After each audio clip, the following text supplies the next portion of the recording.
दोस्तों, आज की जो क्राइम कहानी मैं आपको सुनाने वाला हूँ, वाकई हैरान करने वाली कहानी है, परेशान करने वाली कहानी है।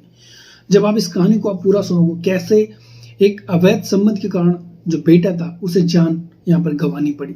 वाकई में जब पुलिस ने पूरी छानबीन करी और पूरा पता चला, उनके नीचे से भी जमीन खिसक जाती है, उनके भी रोंगटे खड़े हो जाते हैं। दोस्तों, आइए जानते हैं पूरी कहानी क्या है।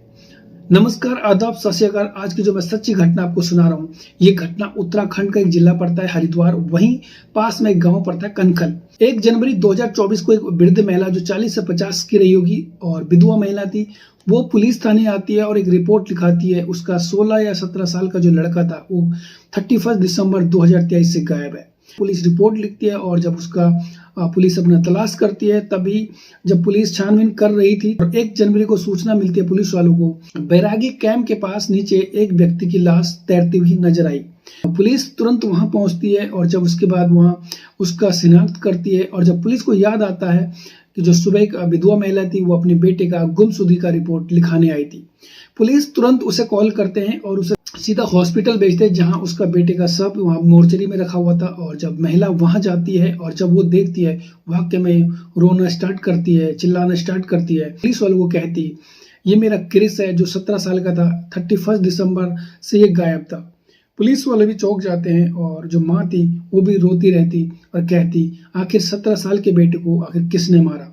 वहीं पुलिस वाले भी परेशान थे, आखिर 17 साल के लड़के को कौन यहाँ मौत के घाट उतार सकता है। जब पुलिस महिला संयोगिता से यहाँ पर पूछताछ करती है, तब पुलिस उससे पूछती, जो बेटा था आपका 31 दिसंबर को कहाँ गया था और किसके साथ गया था। तब संयोगिता बताती, जो उसका बेटा था 31 दिसंबर 2023 की 7 बजे और उसका एक भतीजा है अमित कटियार, ये दोनों मिलके बाजार गए थे और जो अमित कटियार था उसने अपने भाई यानी जो मेरा बेटा था उसे कपड़े और जूते दिलाने के लिए वो मार्केट गए थे। उसी रात 31 दिसंबर को मेरा भतीजा घर आ गया, लेकिन जो मेरा बेटा था वो घर नहीं आया। अब यहाँ पर पुलिस को शक होता है कि अमित जरूर साथ गया था और अमित वापस आया, लेकिन जो लड़का था वो वापस नहीं आया। फिर सबसे पहला यहाँ पर पुलिस के लिए जिस पर शक था पुलिस को, वो सबसे पहला वो अमित पर ही था। तो पुलिस अमित को अपने हिरासत में लेती है और जब उससे पूछताछ करती है, तब पुलिस वालों को बताता कि हम दोनों मार्केट गए, कपड़े लाए, हमने कपड़े खरीदे और जो क्रिस था, जो मेरा भाई था, वो अपने दोस्तों के साथ सुट्टा या फिर 31 दिसंबर यहाँ पर हैप्पी न्यू ईयर की पार्टी करने गया था। तो जब पुलिस को फिर पुलिस वाले पूछते हैं कि जहां जहां तुम गए वहां हमें ले चलो, तो पुलिस वाले अमित के साथ जाते हैं और जहां जहां अमित और जो क्रिस था वो दोनों जहां जहां उन्होंने सामान खरीदा यानी जूते और अपने लिए पैंट कमीज जो भी उन्होंने खरीदा वहां ले जाती है। और जब पुलिस को पूरा मामला समझ नहीं आता वहां जाने के बाद भी, तब पुलिस फिर एक बार अमित को अपनी हिरासत में लेती है और फिर उससे जब कड़ी पूछताछ होती है, पहले तो आनाकानी करता, लेकिन जब उससे कड़ी पूछताछ हुई, वाकई में वो टूट जाता है। फिर उसने एक ऐसी कहानी, तोते की तरह कहानी सुनाई, पुलिस के भी रोंगटे खड़े हो गए। अमित कटियार पुलिस को बताता, जो उसके चाचा थे, कई साल पहले उनकी मौत हो चुकी थी और जो उसके चाचा थे वो हरिद्वार नगर निगम में कार्यरत थे और जब उन्हीं की जगह में जो मेरी चाची है संयोगिता, उनको वहां पर जॉब मिली थी और मेरी चाची वहां जॉब करा करती थी। संयोगिता वहीं पास में रविदास कॉलोनी में रहा करती थी, रविदास बस्ती, वहीं अमित कटियार भी पास में रहा करता था। जब चाचा की मौत हो जाती है तो ये अक्सर अपनी चाची के घर जाता और 20-21 साल का ये नौजवान था और धीरे धीरे दोनों का प्यार हुआ। और प्यार कब इतना बढ़ गया, दोनों के बीच अवैध संबंध हो गए और ये दोनों जब इनको टाइम मिलता ये शारीरिक संबंध बनाते, अपना सुख और अपनी प्यास बुझाते।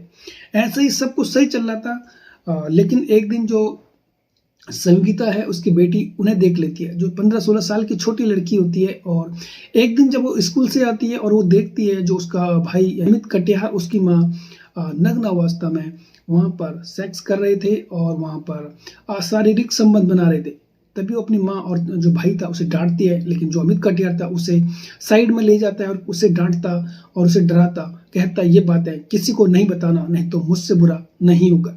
बेचारी नाबालिग थी, डर जाती है और ये बात उसने किसी को नहीं बताई। इसके बाद अमित कटियार और जो संयोगिता थे ये अक्सर उसी के सामने मिला करते थे। वो छोटी बच्ची थी क्योंकि उसने उसे पहले ही डराया था। जब वो घर पर नहीं होते और उसी के आसपास रहते, वो दोनों कमरे में जाते, कुंडी लगाते और वहाँ शारीरिक संबंध यानी अपनी प्यास बुझाते। ऐसे ही अक्सर चलता था। एक दिन जब इसका बेटा था 17 साल का, जब उसे पता चला, वो चौंक जाता है और ये पता चलता है कि जो उसका भाई है यानी ताऊ का लड़का, माँ और जो भाई था उसका अवैध रिश्ता है। तो वो अपनी माँ और भाई को अक्सर डांटा करता था। और जब ऐसा ही डांटने के बाद जब ये नहीं माने और ऐसा ये शारीरिक संबंध बनाते रहे, जब बेटा घर पर नहीं होता ये अक्सर ऐसे ही अपनी प्यास बुझाते।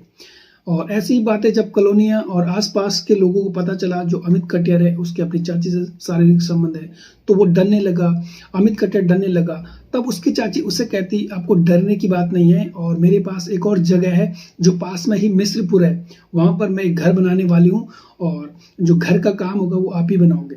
तो वहाँ पर हम घर बनाएंगे और इसके बाद हम वहाँ जब चाहे अपना शारीरिक संबंध यानी अपनी प्यास बुझा सकते हैं और हमें ना रोकने वाला होगा ना टोकने वाला होगा। तो ये अपना मिस्रपुर में घर बनाती है और जो काम था वो अमित कटियार ही देख रहा था। जैसे तैसे घर बना और उसके बाद ये दोनों अमित कटियार संयोगिता अक्सर वहाँ मिला करते थे और अपनी शारीरिक संबंध बनाते। और एक दिन जो उसकी चाची थी यानी जो अमित कटियार और जो संयोगिता थी वो यहाँ पर प्रेग्नेंट हो जाती है। तब वो डर जाती है और उसके बाद वो कहती कि मैं प्रेग्नेंट हूँ, अगर गाँव वालों को पता चलेगा तो क्या बोलेंगे।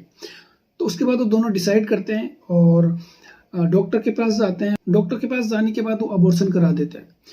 जब सब कुछ सही चल रहा था, एक दिन जो अमित कटियार और संयोगिता है, तो 31 दिसंबर आता है 2023। इन्होंने एक प्लान बनाया था कि कहीं घूमने का, लेकिन प्लान के बारे में जब उसके बेटे क्रिस जो 17 साल का था उसे पता चलता है तो वो इन दोनों को डांटता है, अपनी मम्मी को भी डांटता है, अपने भाई को भी डांटता है। और जब अमित कटियार को लगा कि ये बीच में रोड़ा बन रहा है, फिर वो एक ऐसा खौफनाक प्लान बनाता है कि कैसे जो 17 साल का क्रिस है यानी कजिन भाई है उसे कैसे मौत के घाट उतारना है। फिर वो एक दिन आता है 31 दिसंबर 7 बजे, वो अपने भाई को अमित कटियार और क्रिस जाते हैं मार्केट और उसके बाद पहले तो सामान लेते हैं, उसके बाद सीधा जो मिस्रपुर वाला जो नया घर था वहाँ ले जाते हैं। वहाँ पहले से ही जो अमित कटियार के 2 दोस्त पहले ही पहुंच चुके थे। पहले चारों ने शराब पिया और जब ज़्यादा शराब हो गई, जो दोस्त थे अमित कटियार के वो दोनों निकल गए थे क्योंकि जो नशा था वो ज़्यादा था, तो दोनों चले गए थे। बचे 2, अमित कटियार और क्रिस। अमित ने क्रिस को काफ़ी शराब पिलाई। जब वो नशा हो गया उसने उसका गला दबाया और गला दबाने के बाद भारी वस्तु से उसके सर पर वार किया और उसे सीधा उसी रात यानी 11-12 बजे रात को बैरागी कैंप का जो नदी पड़ता है वहाँ पर फेंक कर आता है। वहाँ से वापस आने के बाद सबसे पहले वो पास में रविदास बस्ती जहाँ उसकी चाची रहा करती थी उसी पुराने घर पर जाता है और पहले वहाँ शारीरिक संबंध बनाते हैं। और जब उसकी चाची उससे पूछती जो बेटा क्रिस है वो घर नहीं आया, तब जो अमित कटियार है उससे कहता कि वो अपने दोस्तों के साथ सुट्टा पी रहा है और अब न्यू ईयर की पार्टी मना रहा है। तो जब सुबह हो जाती है अमित कटियार अपने घर जाता है और जब चाची उसे कहती सुबह हो जाती है अभी भी उसका बेटा नहीं आया, तो वो कहते साथ चलो और पुलिस थाने में रिपोर्ट लिखाना है। अमित कटियार तो जानबूझ के उसके साथ गया था, लेकिन उसे पूरा पता था कि मैंने पहले ही जो क्रिस था उसे मौत के घाट उतार दिया है। पुलिस ने कड़ी पूछताछ से जब इस केस का खुलासा किया, वाकई में पुलिस वाले भी हैरान थे, परेशान थे, कैसे 17 साल के भाई को मौत के घाट उतार सकते, वो भी उसकी माँ के साथ शारीरिक संबंध के कारण। वाकई में हैरान करने वाली कहानी थी, परेशान करने वाली कहानी थी। जब पुलिस ने इस केस का खुलासा किया उसके बाद जो अमित कटियार है उसे पुलिस ने जेल भेज दिया है। तो दोस्तों ये थी एक ऐसी कहानी, वाकई में खौफनाक कहानी थी। अवैध संबंधों के कारण बीच में रोड़ा बना बेटा उसे मौत के घाट उतार दिया। वाकई में एक ऐसी माँ कैसे कर सकती है। और कहते हैं दोस्तों बुरे का नतीजा अक्सर बुरा ही होता है, अवैध संबंध एक न एक दिन पकड़ा ही जाता है। तो दोस्तों इस कहानी का सुनाने का उद्देश्य किसी का दिल दुखाना नहीं है, किसी को ठेस नहीं पहुंचाना है, बल्कि आपको जागरूक करना है, सतर्क करना है। दोस्तों आज के लिए इतना ही, और वीडियो अच्छा लगता है तो प्लीज चैनल को सब्सक्राइब कीजिएगा और लाइक और शेयर जरूर कीजिएगा ताकि हमारी फैमिली छोटी सी यहाँ पर बड़ी बन जाए। हमें भी मजा आएगा सुनाने में और आपको भी मजा आएगा सुनने में। जय हिंद।